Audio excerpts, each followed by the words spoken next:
सिकंदर महान एक ऐसा नाम जो इतिहास में गूंजता है। 356 ईसा पूर्व में मैसेडोन के सिकंदर तृतीय के रूप में पैदा हुआ था। उनका जन्म स्थान पेला था, जो प्राचीन ग्रीस के उत्तर में एक राज्य मैसेडोन साम्राज्य की राजधानी थी। सिकंदर के पिता राजा फिलिप द्वितीय थे, जो एक शक्तिशाली शासक थे जिन्होंने मैसेडोन को एक प्रमुख सैन्य बल में बदल दिया। उनकी मां ओलंपियास थीं, जो एपिरस के राजा नेप्टोलेमस प्रथम की बेटी थीं, एक उग्र और स्वतंत्र महिला। सिकंदर का बचपन विशेषाधिकार और कठोर शिक्षा का था। उन्होंने प्रसिद्ध यूनानी विचारक स्वयं अरस्तु से दर्शन शास्त्र सीखा। उनके अध्ययन ने उनमें सीखने के प्रति आजीवन प्रेम, ज्ञान की प्यास पैदा की, जो उनके शासनकाल को आकार देगी। लेकिन सिकंदर कोई साधारण विद्वान नहीं था। एक लड़के के रूप में भी उसने उल्लेखनीय साहस और सैन्य योग्यता का प्रदर्शन किया। 16 वर्ष की आयु में उन्होंने चेरोनिया की लड़ाई में मैसेडोनियन सैनिकों का नेतृत्व करते हुए जीत हासिल की, जिससे ग्रीस पर उनके पिता की पकड़ मजबूत हुई। 2 साल बाद त्रासदी हुई। राजा फिलिप की हत्या कर दी गई, जिससे उनके 20 वर्षीय बेटे को सिंहासन छोड़ दिया गया। सिकंदर अब राजा को अपने अधिकार के लिए तत्काल चुनौतियों का सामना करना पड़ा। पूरे ग्रीस में विद्रोह भड़क उठा और मैसेडोन की सीमाओं से परे के दुश्मन कमजोरी के किसी भी संकेत के लिए देख रहे थे। फिर भी सिकंदर ने उस निर्णायकता के साथ जो उसकी पहचान बनी रही, विद्रोहों को कुचल दिया और अपनी शक्ति को मजबूत कर लिया। ग्रीस के सुरक्षित होने के साथ उसने अपनी निगाह पूर्व की ओर विशाल फारसी साम्राज्य की ओर मोड़ दी, जिससे इतिहास के सबसे महान सैन्य अभियानों में से एक की शुरुआत हुई। 334 ईसा पूर्व में सिकंदर ने अपनी मैसेडोनियन सेना का नेतृत्व हेलेस्पोंट के पार किया, जो यूरोप को एशिया से अलग करने वाला संकरा जलद मरु मध्य था। उसका लक्ष्य डेरियस तृतीय द्वारा शासित फारसी साम्राज्य पर विजय से कम नहीं था। यह एक साहसिक महत्वाकांक्षा थी। फारसी साम्राज्य एक विशाल क्षेत्र था, जो मैसेडोन से कहीं बड़ा और धनी था। फिर भी सिकंदर निडर था। उन्हें अपने पिता की दुर्जय सेना विरासत में मिली थी, जो वर्षों के युद्ध से सम्मानित थी और नवीनतम सैन्य तकनीक से सुसज्जित थी। इससे भी महत्वपूर्ण बात यह है कि उनके पास एक अटूट आत्मविश्वास था, एक दृढ़ विश्वास था कि नियति ने उन्हें महानता के लिए चुना है। सिकंदर की पहली बड़ी जीत ग्रेनिकस नदी पर हुई, जहां उसकी सेनाओं ने बड़े पैमाने पर ग्रीक भाड़े के सैनिकों से बनी एक फारसी सेना को हराया। इस जीत ने सिकंदर के एशिया माइनर में आगे बढ़ने का मार्ग खोल दिया, जो ग्रीक शहर राज्यों से भरा एक क्षेत्र था जो लंबे समय से फारसी शासन के अधीन था। फारसी जुए को फेंकने के लिए उत्सुक ग्रीक लोगों द्वारा अक्सर फाटक खोल दिए जाने के साथ शहर दर शहर सिकंदर की सेना के हाथों गिर गया। हालांकि सिकंदर कोई मुक्तिदाता नहीं था। उसने अपनी नई प्रजा से आज्ञाकार की मांग की और जो लोग विरोध करते थे उन्हें स्विफ्ट और क्रूर सजा का सामना करना पड़ा। फिर भी सिकंदर दिल और दिमाग जीतने के महत्व को भी समझता था।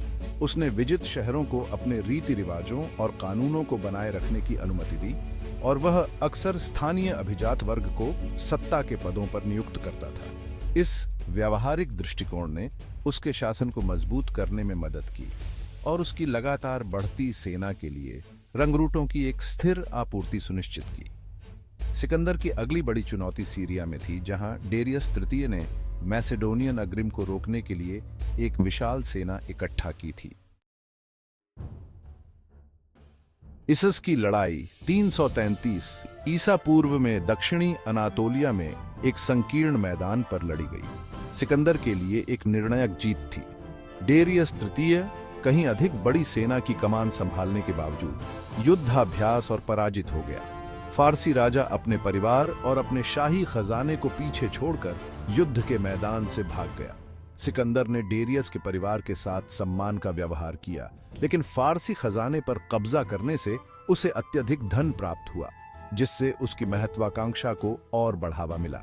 इस्सुस में सिकंदर की जीत ने प्राचीन दुनिया में हलचल मचा दी।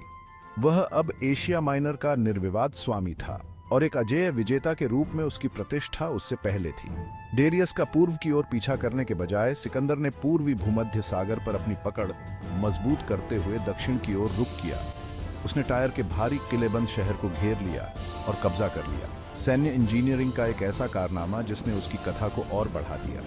मिस्र में सिकंदर का मुक्तिदाता के रूप में स्वागत किया गया, जिसने सदियों के फारसी शासन से भूमि को मुक्त कराया। मिस्रवासियों ने सिकंदर को फिरौन घोषित किया और सीवा ओएसिस में अम्मून के मंदिर में उन्हें जियुस अम्मोन का पुत्र घोषित किया गया। एक ऐसी घटना जिसने उनके कई विषयों की नजर में एक देव राजा के रूप में उनकी छवि को मजबूत किया। मिस्र के सुरक्षित होने के साथ सिकंदर ने अपना ध्यान एक बार फिर पूर्व की ओर लगाया। उसने अंततः 331 ईसा पूर्व में गौगामेला की लड़ाई में डेरियस तृतीय का सामना किया। एक बार फिर आउटनंबर्ड होने के बावजूद सिकंदर की सामरिक प्रतिभा और उसके सैनिकों के अनुशासन ने दिन बचा लिया। डेरियस भाग गया, सिकंदर को फारसी साम्राज्य का मालिक छोड़कर। भाग 4, सिंधु और उसके पार, सिकंदर का भारत में अभियान। परसेपोलिस की फारसी राजधानी सिकंदर के हाथों गिर गई, जिसने क्रूरता और राजनीतिक गणना का मिश्रण करते हुए अपने सैनिकों को शहर को लूटने की अनुमति दी। सिकंदर ने फारसी साम्राज्य को जीतने का अपना लक्ष्य हासिल कर लिया था, लेकिन उसकी महत्वाकांक्षा की कोई सीमा नहीं थी। उन्होंने अगले कई साल अपने विशाल क्षेत्र को मजबूत करने, विद्रोही क्षत्रपों के खिलाफ अभियान चलाने और मध्य एशिया में पूर्व की ओर अपने शासन का विस्तार करने में बिताए। 327 ईसा पूर्व में सिकंदर ने हिंदू कुश पहाड़ों को पार किया, एक ऐसी भूमि में प्रवेश किया जिस पर फारसी भी पूरी तरह से विजय प्राप्त नहीं कर सके थे, भारत में सिकंदर के अभियान उनके सबसे चुनौतीपूर्ण अभियानों में से एक थे।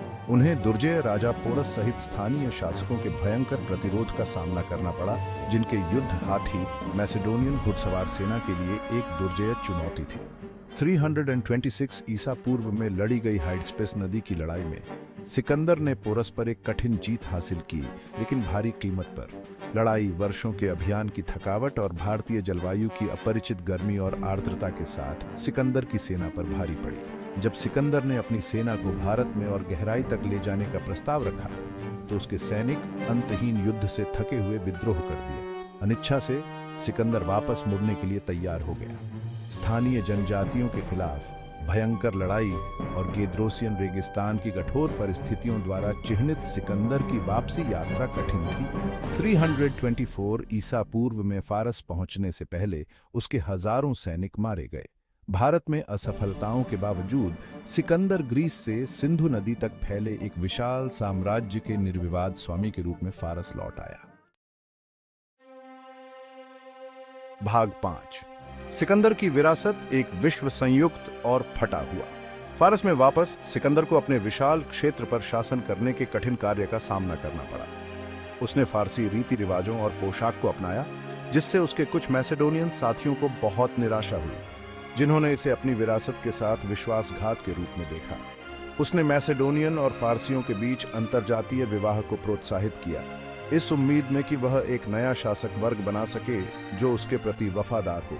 सिकंदर ने एक नई महानगरीय सभ्यता बनाने के प्रयास में ग्रीक और पूर्वी परंपराओं को मिलाते हुए सांस्कृतिक संलयन की नीति भी अपनाई। हालांकि एकजुट दुनिया के सिकंदर के सपने को बीच में ही काट दिया गया। 323 ईसा पूर्व में 32 वर्ष की आयु में बेबीलोन में उनकी मृत्यु हो गई, संभवतः मलेरिया, टाइफाइड बुखार या जहर से। उसका साम्राज्य एक स्पष्ट उत्तराधिकारी की कमी जल्दी से खंडित हो गया, क्योंकि उसके सेनापति डायडोची नियंत्रण के लिए आपस में लड़े थे। सिकंदर के विशाल क्षेत्र को उत्तराधिकारी राज्यों में उकेरा गया था, जिस पर मिस्र में टॉलमीज, एशिया में सेल्यूसिड्स और ग्रीस में एंटीगोनिड्स का शासन था। अपनी असामयिक मृत्यु के बावजूद इतिहास पर सिकंदर का प्रभाव गहरा था। उनकी विजयों ने प्राचीन दुनिया के एक विशाल भूभाग में ग्रीक संस्कृति का प्रसार किया, हेलेनिस्टिक युग की शुरुआत की, जो गहन सांस्कृतिक आदान प्रदान और बौद्धिक उत्थान का दौर था। सिकंदर की किंवदंती ने शासकों और सैन्य कमांडरों की पीढ़ियों को प्रेरित किया, और उनकी कहानी समय के साथ अलंकृत होकर मिथक और किंवदंती का सामान बन गई। भाग 6, निष्कर्ष। सिकंदर महान की स्थायी किंवदंती। सिकंदर महान इतिहास में सबसे आकर्षक और गूढ़ व्यक्तियों में से एक है। क्या वह एक दूरदर्शी नेता था जिसने अपने शासन में दुनिया को एकजुट करने का सपना देखा था, या वह महिमा के लिए एक अतृप्त प्यास से प्रेरित एक क्रूर विजेता था? जवाब सिकंदर के बारे में बहुत कुछ की तरह जटिल और विवादित है। जो निर्विवाद है वह उसकी विरासत की स्थायी शक्ति है। उसका नाम अभी भी संस्कृतियों में गूंजता है, जो एक भव्य पैमाने पर जीते गए जीवन, विजय, रोमांच और अंततः त्रासदी के जीवन के स्थायी आकर्षण का प्रमाण है। सिकंदर का साम्राज्य भले ही अल्पकालिक रहा हो, लेकिन इतिहास पर उसका प्रभाव आज भी महसूस किया जाता है।